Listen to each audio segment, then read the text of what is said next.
राधे राधे। प्रणाम सभी को। वसुदेव सुतम देवम कंसचाणूरमर्दनम देवकी परमानंदम कृष्णम वंदे जगद्गुरुम। श्री कृष्णम वंदे जगद्गुरुम। पिछले वीडियो में 15वें अध्याय के 10वें श्लोक तक की चर्चा हुई थी। अब आगे 11वें श्लोक से। पूर्व श्लोक में वर्णित तत्व को जो पुरुष यत्न करने पर जानते हैं उनमें क्या विशेषता है और जो यत्न करने पर भी नहीं जानते उनमें क्या कमी है, इसको आगे के श्लोक में बताते हैं। यतन्तो योगिनश्चैनं पश्यन्त्यात्मन्यवस्थितं यतन्तोऽप्यकृतात्मानो नैनं पश्यन्त चेतसा। यत्न करने वाले योगी लोग अपने आप में स्थित इस परमात्मा तत्व का अनुभव करते हैं, परंतु जिन्होंने अपना अंतःकरण शुद्ध नहीं किया है ऐसे अविवेकी मनुष्य यत्न करने पर भी इस तत्व का अनुभव नहीं करते। व्याख्या। यतन्तो योगिनश्चैनं पश्यन्ति।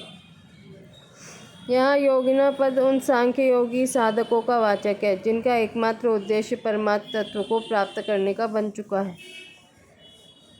यहाँ यतन्तः पद साधन परक है। भीतर की लगन जिसे पूर्ण किए बिना चैन से न रहा जाए यत्न कहलाती है। जिन साधकों का एकमात्र उद्देश्य परमात्म तत्व को प्राप्त करना है उनसे असंगता, निर्ममता और निष्कामता स्वतः आ जाती है। उद्देश्य की पूर्ति के लिए अनन्य भाव से जो उत्कंठा, तत्परता, व्याकुलता, विरह युक्त चिंतन, प्रार्थना एवं विचार साधक के हृदय में प्रकट होते हैं उन सबको यहाँ यतन्तः पद के अंतर्गत समझना चाहिए। जिसकी प्राप्ति का उद्देश्य बनाया और जिसकी विमुखता को यत्न के द्वारा दूर किया उसी तत्व का योगी जन अपने आप में अनुभव करते हैं। परमात्मा के पूर्ण सम्मुख हो जाने के बाद योगी की परमात्मा तत्व में सदा सहज स्थिति रहती है। यही पश्यन्ति पद का भाव है। जो सांख्य योगी साधक सत असत के विचार द्वारा सत तत्व की प्राप्ति और असत संसार की निवृत्ति करना चाहते हैं, विवेक की सर्वथा जागृति होने पर वे अपने आप में स्थित परमात्मा तत्व का अनुभव कर लेते हैं। आत्मन्यवस्थितम। परमात्मा तत्व से देश काल की दूरी नहीं है, वह समान रूप से सर्वत्र एवं सदैव विद्यमान है। वही सब भूतों के हृदय में स्थित सबका आत्मा है। अहम आत्मा गुणाकेश सर्वभूताश स्थित। इसलिए योगी लोग अपने आप में ही इस तत्व का अनुभव कर लेते हैं। सत्ता दो प्रकार की होती है, पहली विकारी, दूसरी स्वतः सिद्ध। जो सत्ता उत्पन्न होने के बाद प्रतीत होती है वह विकारी सत्ता कहलाती है और जो सत्ता कभी उत्पन्न नहीं होती प्रत्युत सदा ज्यों की त्यों रहती है वह स्वतः सिद्ध सत्ता कहलाती है। इस दृष्टि से संसार एवं शरीर की सत्ता विकारी और परमात्मा एवं आत्मा की सत्ता स्वतः सिद्ध है। विकारी सत्ता को स्वतः सिद्ध सत्ता में मिला देना भूल है। उत्पन्न हुई विकारी सत्ता से संबंध विच्छेद करके अनुत्पन्न स्वतः सिद्ध सत्ता में स्थित होना ही आत्मनि अवस्थितम पदों का भाव है। जीव ने भगवत प्रदत्त विवेक का अनादर करके शरीर को मैं और मेरा मान लिया, अर्थात शरीर से अपना संबंध मान लिया। जीव के बंधन का कारण यह माना हुआ संबंध ही है। यह संबंध इतना दृढ़ है कि मरने पर भी छूटता नहीं और कच्चा इतना है कि जब चाहे तब छोड़ा जा सकता है। किसी से अपना संबंध जोड़ने अथवा तोड़ने में जीव सर्वथा स्वतंत्र है। इसी स्वतंत्रता का दुरुपयोग करके जीव शरीर आदि विजातीय पदार्थों से अपना संबंध मान लेता है। अपने विवेक को महत्व न देने से विवेक दब जाता है। विवेक के दबने पर शरीर की प्रधानता हो जाती है और वह सत्य प्रतीत होने लगता है। सत्संग, स्वाध्याय आदि से जैसे जैसे विवेक विकसित होता है वैसे वैसे शरीर से माना हुआ संबंध छूटता चला जाता है। विवेक जागृत होने पर परमात्मा से अपने वास्तविक संबंध का, उसमें अपनी स्वाभाविक स्थिति का अनुभव हो जाता है। यही आत्मनि अवस्थितम पदों का भाव है। विकारी सत्ता के संबंध में अहमता की उत्पत्ति होती है। यह अहमता दो प्रकार से मानी जाती है। पहला, श्रवण से मानना, जैसे दूसरों से सुनकर मैं अमुक नाम वाला हूँ, मैं अमुक वर्ण वाला हूँ, आदि अहंता मान लेते हैं। दूसरा, क्रिया से मानना, जैसे व्याख्यान देना, शिक्षा देना, चिकित्सा करना आदि क्रियाओं से मैं वक्ता हूँ, मैं शिक्षक हूँ, मैं चिकित्सक हूँ आदि अहंता मान लेते हैं। ये दोनों ही प्रकार की अहंता सदा रहने वाली नहीं है, जबकि है रूप स्वतः सिद्ध सत्ता सदा रहने वाली है। मैं रूप में मानी हुई अहंता का त्याग होने पर हूँ रूप विकारी सत्ता का भी स्वतः त्याग हो जाता है और योगी को है रूप स्वतः सिद्ध सत्ता में अपनी स्थिति का अनुभव हो जाता है। यही अपने आप में तत्व का अनुभव करना है। मार्मिक बात, देश काल आदि को अपेक्षा से कहे जाने वाले मैं, तू, यह और वह, इन चारों के मूल में है के रूप में एक ही परमात्मा तत्व समान रूप से विद्यमान है, जो इन चारों का प्रकाशक और आधार है। मैं, तू, यह और वह, ये चारों निरंतर परिवर्तनशील है और है नित्य अपरिवर्तनशील है। इनमें तू है, यह है और वह है ऐसा तो कहा जाता है, पर मैं है ऐसा न कहकर मैं हूँ कहा जाता है। कारण यह है कि मैं हूँ मैंपन के कारण आया है। जब तक मैंपन है तभी तक हूँ के रूप में एकदेशीयता या परिच्छिन्नता है। मैंपन के मिटने पर एक है ही शेष रह जाता है। आत्मनि अवस्थितम का तात्पर्य यह है कि हूँ में है और है में हूँ स्थित है। दूसरे शब्दों में व्यष्टि में समष्टि और समष्टि में व्यष्टि स्थित है। जिस प्रकार समुद्र और लहरें दोनों एक दूसरे से अलग नहीं किए जा सकते, उसी प्रकार है और हूँ दोनों एक दूसरे से अलग नहीं किए जा सकते। परंतु जैसे जल तत्व में समुद्र और लहरें ये दोनों ही नहीं है, वास्तव में एक ही जल तत्व है, ऐसे ही परमात्मा तत्व है। मैं हूँ और है ये दोनों ही नहीं है, ऐसा अनुभव करना ही अपने आप में स्थित तत्व का अनुभव करना है। मैंपन के कारण संसार में सुखासक्ति तथा परमात्मा से विमुखता होने से ही परमात्मा का अपने आप में अनुभव नहीं होता।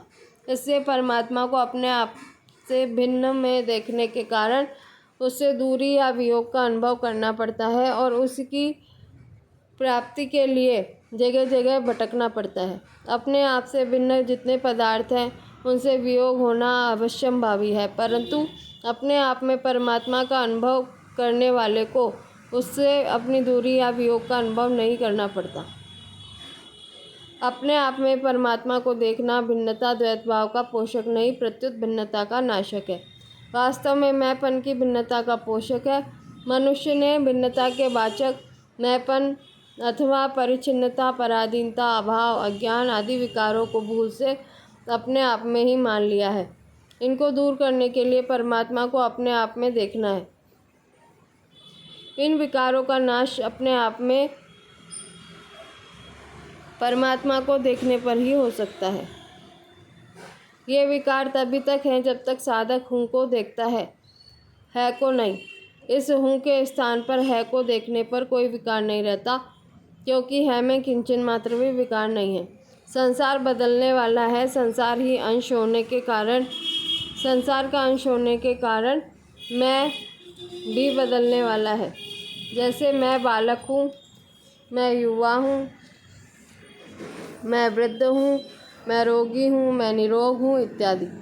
संसार की तरह मैं भी उत्पन्न और नष्ट होने वाला है। जैसे संसार नहीं है ऐसे ही मैं भी नहीं है सो सुंदर है सदा, नहीं सो सुंदर नाय, नहीं सो प्रगट देखिए, है सो दिखे नाय। है सदा है और नहीं कभी नहीं है दिखने में नहीं आता पर नहीं दिखने में आता है, क्योंकि जिसके द्वारा हम नहीं को देखते हैं वे मन, बुद्धि, इंद्रियां आदि भी नहीं के अंश है। त्रिपुटी में देखना सजातीयता में ही होता है, अर्थात त्रिपुटी से होने वाले करण सापेक्ष ज्ञान में सजातीयता का होना आवश्यक है। अतः नहीं के द्वारा नहीं को ही देखा जा सकता है को नहीं। है का ज्ञान त्रिपुटी से रहित करण निरपेक्ष है। नहीं को स्वतंत्र सत्ता न होने पर भी है की सत्ता से ही उसकी सत्ता दिखती है ही नहीं का प्रकाशक और आधार है। जिस प्रकार नेत्र से संसार को तो देख सकते हैं, पर नेत्र से नेत्र को नहीं देखते, क्योंकि जिससे देखते हैं वह नेत्र है। इसी प्रकार जो सबको जानने वाला है, उस परमात्मा को कैसे और किसके द्वारा जाना जा सकता है? विज्ञातारमरे केन विजानीयात्। जो है से प्रकाशित होता है वह नहीं है को कैसे प्रकाशित कर सकता है? अपने आप में स्थित तत्व का अनुभव अपने आप से ही हो सकता है, इंद्रियां, मन, बुद्धि आदि से बिल्कुल नहीं। अपने आप से होने वाला ज्ञान स्वाधीन और दूसरों से होने वाला ज्ञान पराधीन होता है। अपने आप में स्थित तत्व का अनुभव करने के लिए किसी दूसरे की सहायता लेने की जरूरत ही नहीं है। कानों से सुनने, मन से मनन करने, बुद्धि से विचार करने आदि उपायों से कोई तत्व को नहीं जान सकता, कारण कि इंद्रियां, मन, बुद्धि, देश, काल, वस्तु आदि सब प्रकृति के कार्य हैं। प्रकृति के कार्य से उस तत्व को कैसे जाना जा सकता है जो प्रकृति से सर्वथा अतीत है? अतः प्रकृति के कार्य का त्याग करने पर ही तत्व की प्राप्ति होती है और वह अपने आप में ही होती है। साधक से सबसे बड़ी गलती यह होती है कि वह जिस रीति से संसार को जानता है, उसी रीति से परमात्मा को भी जानना चाहता है, परंतु संसार और परमात्मा दोनों को जानने की रीति एक दूसरे से विरुद्ध है। संसार को इंद्रियां, मन, बुद्धि आदि के द्वारा जाना जाता है, क्योंकि उसकी जानकारी करण सापेक्ष है, परंतु परमात्मा की इंद्रियां, मन, बुद्धि आदि के द्वारा नहीं जाना जा सकता, क्योंकि उसकी जानकारी करण निरपेक्ष है। जड़ता के आश्रय में चिन्मयता में स्थिति का अनुभव हो ही नहीं सकता। जड़ता का आश्रय लेकर जो परमात्मा तत्व का अनुभव करना चाहते हैं, वे पुरुष समाधि लगाकर भी परमात्मा तत्व का अनुभव नहीं कर पाते, क्योंकि समाधि भी कारण शरीर के आश्रित रहती है। जो परमात्मा को अपना तथा अपने को परमात्मा का जानते हैं, वे ज्ञान रूप नेत्रों वाले योगी लोग शरीर, इंद्रियां, मन, बुद्धि आदि से अपने को अलग करके अपने आप में स्थित परमात्मा तत्व का अनुभव कर लेते हैं। परंतु जो शरीर को अपना और अपने को शरीर का मानते हैं, वे विमूढ़ और अकृतात्मा पुरुष शरीर, इंद्रियां, मन, बुद्धि आदि के द्वारा यत्न करने पर भी अपने आप में स्थित परमात्मा तत्व का अनुभव नहीं कर पाते। आत्मनि अवस्थितम पदों में भगवान ने अपने को संपूर्ण प्राणियों की आत्मा में स्थित बताया है। इसका अनुभव करने के लिए साधक को ये 4 बातें दृढ़तापूर्वक मान लेनी चाहिए। पहला, परमात्मा यहाँ है। दूसरा, परमात्मा अभी है। तीसरा, परमात्मा अपने में है। और चौथा, परमात्मा अपने है। परमात्मा सब जगह होने से यहाँ भी है, सब समय में होने से अभी भी है, सब में होने से अपने में भी है और सबके होने से अपने भी है। इस दृष्टि से परमात्मा यहाँ होने से उनको प्राप्त करने के लिए दूसरी जगह जाने की आवश्यकता नहीं है। अभी होने से उनकी प्राप्ति के लिए भविष्य की प्रतीक्षा करने की आवश्यकता नहीं है। अपने में होने से उन्हें बाहर ढूंढने की आवश्यकता नहीं है और अपने होने से उनके सिवाय किसी को भी अपना मानने की आवश्यकता नहीं है। अपने होने से वे स्वाभाविक ही अत्यंत प्रिय लगेंगे। प्रत्येक साधक के लिए उपयुक्त 4 बातें अत्यंत महत्वपूर्ण और तत्काल फलदायक है। साधकों को ये 4 बातें दृढ़ता से मान लेनी चाहिए। समस्त साधनों का यह सार साधन है। इसमें किसी योग्यता, अभ्यास, गुण आदि की कभी जरूरत नहीं है। ये बातें स्वतः सिद्ध और वास्तविक हैं, इसलिए इसको मानने के लिए सभी योग्य हैं, सभी पात्र हैं, सभी समर्थ हैं। शर्त यही है कि एकमात्र परमात्मा को ही चाहते हो। यतन्तोऽप्यकृतात्मानो नैनं पश्यन्त चेतसा। जिन्होंने अपना अंतःकरण शुद्ध नहीं किया है, उन पुरुषों को यहाँ अकृतात्मना कहा गया है। सत असत के ज्ञान को महत्व न देने के कारण ऐसे पुरुषों को अचेतसा कहा गया है। जिनके अंतःकरण में संसार के व्यक्ति, पदार्थ आदि का महत्व बना हुआ है और जो शरीर आदि को अपना मानते हुए उनसे सुख भोग की आशा रखते हैं, ऐसे सभी पुरुष अकृतात्मना और अचेतसा हैं। ऐसे पुरुष तत्व की प्राप्ति तो चाहते हैं, पर वे शरीर, मन, बुद्धि आदि जड़ पदार्थों की सहायता से चेतन परमात्मा को प्राप्त करना चाहते हैं। परमात्मा जड़ पदार्थों की सहायता से नहीं, प्रत्युत जड़ता के त्याग से मिलते हैं। इस श्लोक में यतन्तः पद 2 बार आया है। भाव यह है कि यत्न करने में समानता होने पर भी एक पुरुष तो तत्वतः अनुभव कर लेता है और दूसरा नहीं कर पाता। इससे यह सिद्ध होता है कि शरीर, इंद्रिया, मन, बुद्धि के द्वारा किया गया यत्न तत्व प्राप्ति में सहायक होने पर भी अंतःकरण के साथ संबंध बने रहने के कारण और अंतःकरण में सांसारिक पदार्थों का महत्व रहने के कारण तत्व को प्राप्त नहीं किया जा सकता। जिनकी दृष्टि असत पर जमी हुई है, ऐसे पुरुष सत को कैसे देख सकते हैं। अकृतात्मा और अचेतसा पुरुष करने में तो ध्यान, स्वाध्याय, जप आदि सब कुछ करते हैं, पर अंतःकरण में जड़ता का महत्व रहने के कारण उन्हें तत्व का अनुभव नहीं होता। यद्यपि ऐसे पुरुषों के द्वारा किया गया यत्न भी निष्फल नहीं जाता, तथापि तत्व का अनुभव उन्हें वर्तमान में नहीं होता। वर्तमान में तत्व का अनुभव जड़ता का सर्वथा त्याग होने पर ही हो सकता है। जिसका आश्रय लिया जाए उसका त्याग नहीं हो सकता, यह नियम है। अतः शरीर, मन, बुद्धि आदि जड़ पदार्थों का आश्रय लेकर साधक जड़ता का त्याग नहीं कर सकता। इसके सिवाय मन, बुद्धि आदि जड़ पदार्थों को लेकर साधन करने वाले में सूक्ष्म अहंकार बना रहता है, जो जड़ता का त्याग होने पर भी निवृत्त होता है। जड़ता का त्याग होने पर ही निवृत्त होता है। जड़ता का त्याग करने का सुगम उपाय है एकमात्र भगवान का आश्रय लेना, अर्थात मैं भगवान का हूँ, भगवान मेरे हैं, इस वास्तविकता को स्वीकार कर लेना, इस पर अटल विश्वास कर लेना। इसके लिए यत्न या अभ्यास करने की भी जरूरत नहीं है। वास्तविक बात को दृढ़तापूर्वक स्वीकार मात्र कर लेने की जरूरत है। परिशिष्ट भाव।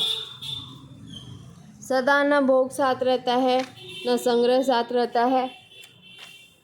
यह विवेक मनुष्य में स्वतः है, परंतु जो मनुष्य शास्त्र पढ़ते हुए, सत्संग करते हुए, साधन करते हुए भी अपने विवेक की तरफ ध्यान नहीं देते, भोग और संग्रह से अलगाव का अनुभव नहीं करते, वे मनुष्य अकृतात्मा हैं।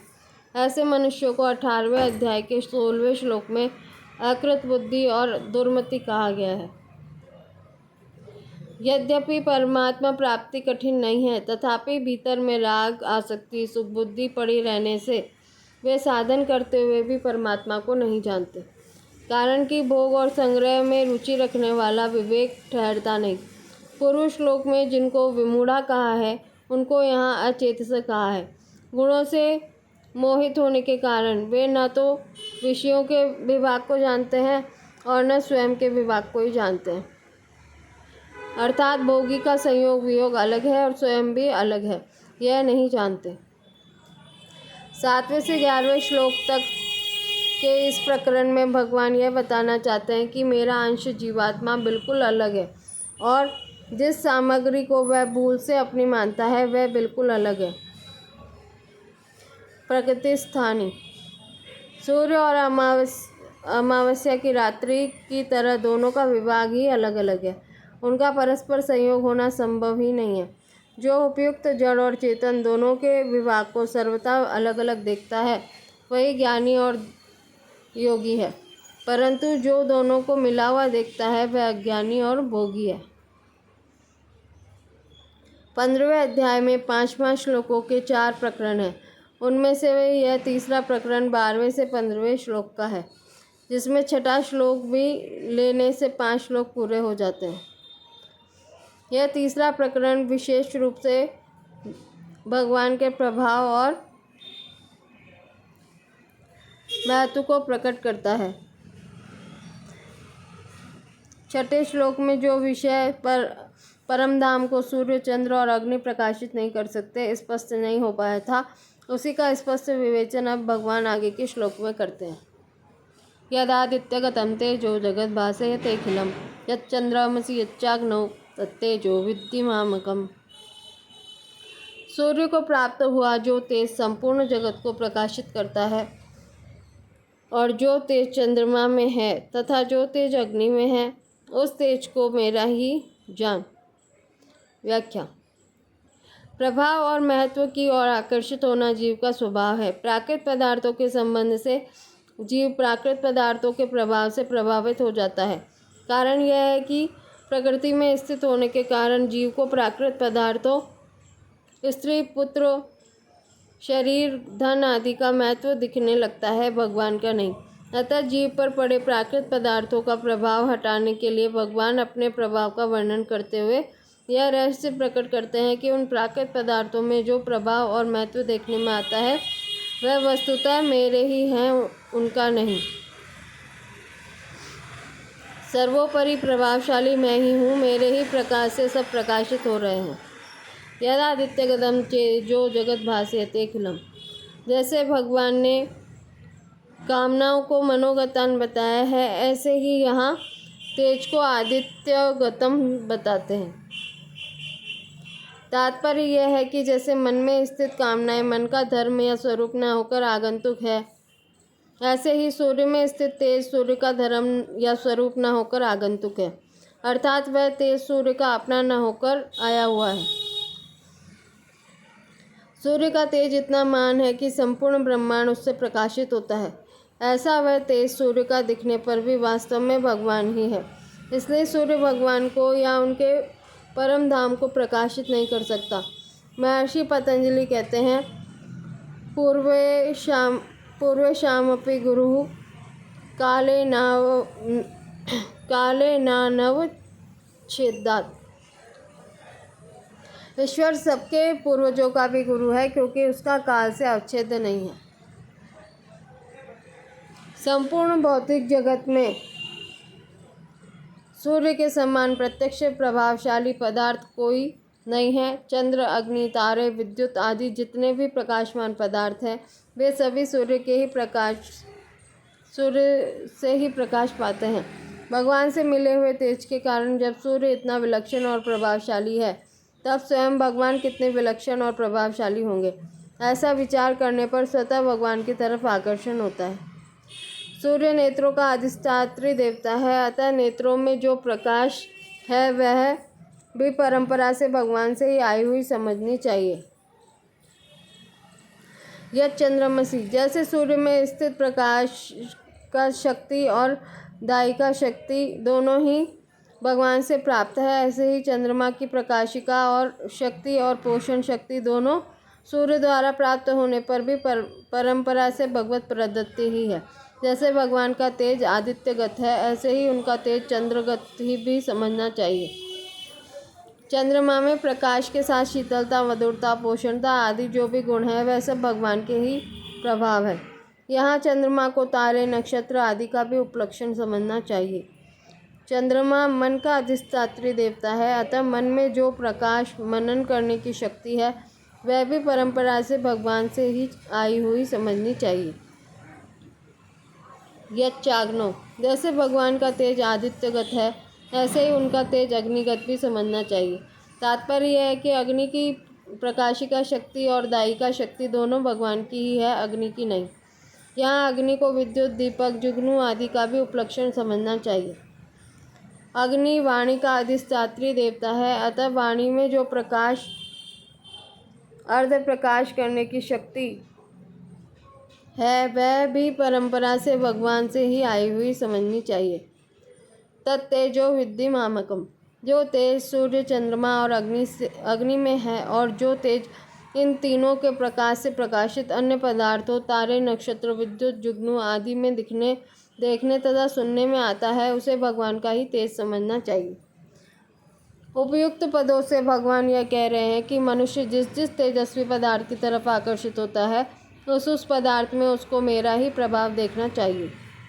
जैसे बूंदी के लड्डू में जो मिठास है वह उसके अपनी न होकर चीनी की ही है, ऐसे ही सूर्य, चंद्रमा और अग्नि में जो तेज है वह उनका अपना न होकर भगवान का ही है। भगवान के प्रकाश से ही यह संपूर्ण जगत प्रकाशित होता है। तस्य भासा सर्वमिदं विभाति, वह संपूर्ण ज्योतियों में भी ज्योति है। ज्योतिषामपि तज्ज्योति। सूर्य, चंद्रमा और अग्नि क्रमशः नेत्र, मन और वाणी के अधिष्ठाता हैं, उनको प्रकाशित करने वाले हैं। मनुष्य अपने भावों को प्रकट करने और समझने के लिए नेत्र, मन और वाणी, इन 3 इंद्रियों का ही उपयोग करता है। ये 3 इंद्रियां जितना प्रकाश करती है उतना प्रकाश अन्य इंद्रियां नहीं करती। प्रकाश का तात्पर्य है अलग अलग ज्ञान कराना।